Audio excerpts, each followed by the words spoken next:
Hare Krishna, Krishna Krishna, Hare Hare, Hare Rama, Rama Rama, Hare Hare.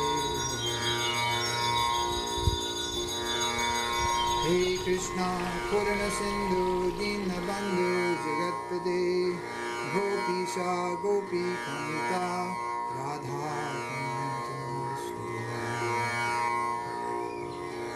What do they call it in India? Sadhu Makhan, butter. Kitri is the butter of the ashram. It's, you know, and a really good kitri, like if you can ever get Vishnu Maharaj to make a kitri, he made kitri for me every day for years.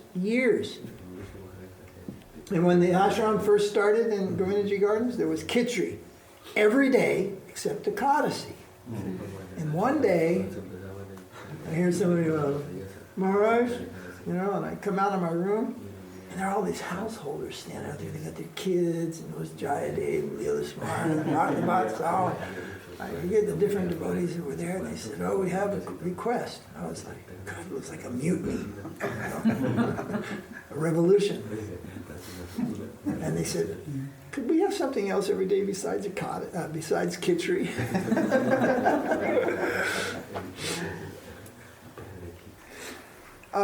For the public, we may make fancier everything, you see. But not so much so. I'll give you a good example. Kalki. Now, Kalki, Manjari. Did you study music in college? No, didn't go to college. They did. They were studying music. They were really into the music. She's a singer or whatever they were doing. And he went to and they were, you know, or he was particularly at the time first, interested in Krishna consciousness. Consciousness of Krishna and all the pieces and parts, the knowledge, the lifestyle, everything. He was interested in that. And at their local temple where they lived, the ISKCON temple, what group came? He thought the whole thing was disgusting. Because it was all about pratishta.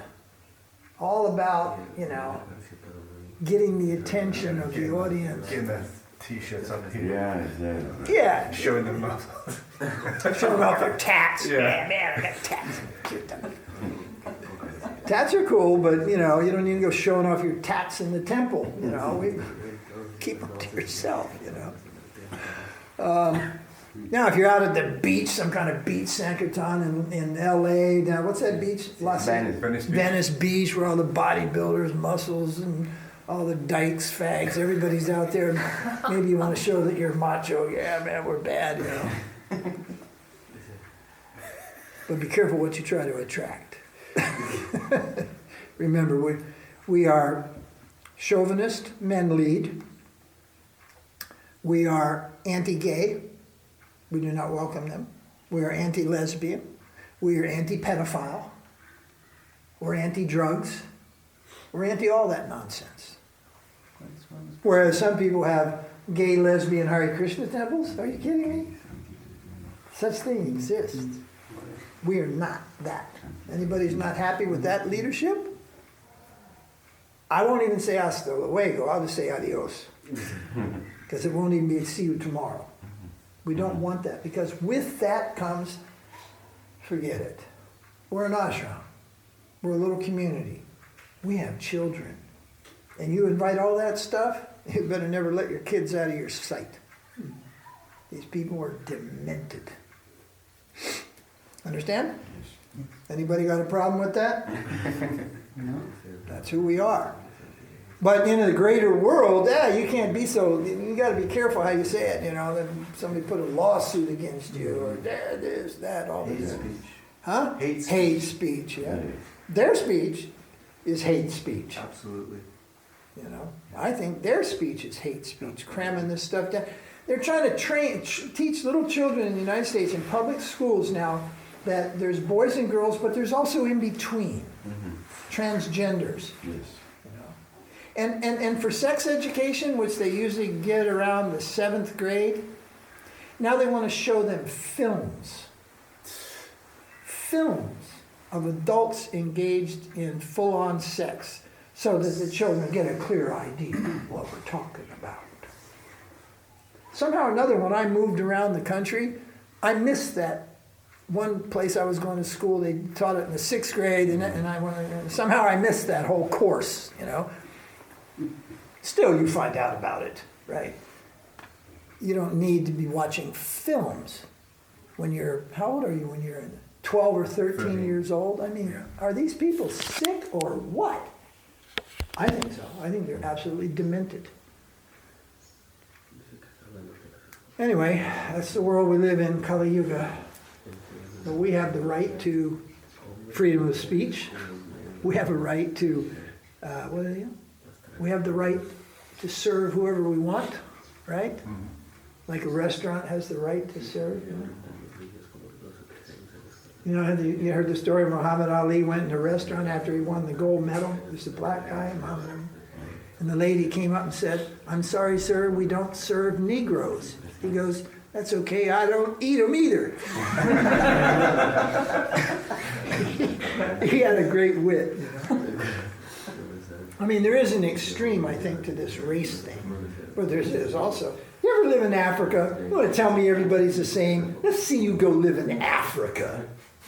Even I haven't been there in years, I take you to where they're selling human flesh. Right in Johannesburg, right in Nairobi, all around the place. And every once in a while it comes in the newspaper, they bust some restaurant in Africa serving human flesh. Why? Because cannibalism ain't a big deal over there. It's like, that's what people do.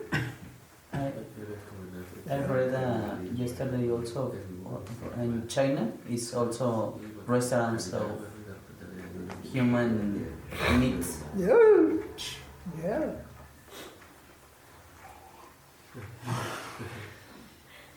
Where is Dai Nippon? That was in Japan. They went, once Prabhupada went, and Dai Nippon, and I think Tamal Krishna Maharaj was there, and they offered, after the business part of it was over, it's a printer to print the books. They offered him something, and there was, oh, well, you know, we don't take meat, fish, or, oh, sorry, this had eggs in it, right? The next time they went, I don't know if Prabhupada was there, but they offered something, and and the people at Dai Nippon said, no, there's not meat, fish, and eggs. Grasa pa cake. So in China and Japan, you have to no meat, no fish, no eggs, no frogs, no snakes, no birds, no insects. You got to name it all. But in Africa, lots of cannibalism. And it spread. That was recently in Russia, China, I think it was Poland or somewhere. Really, really strange.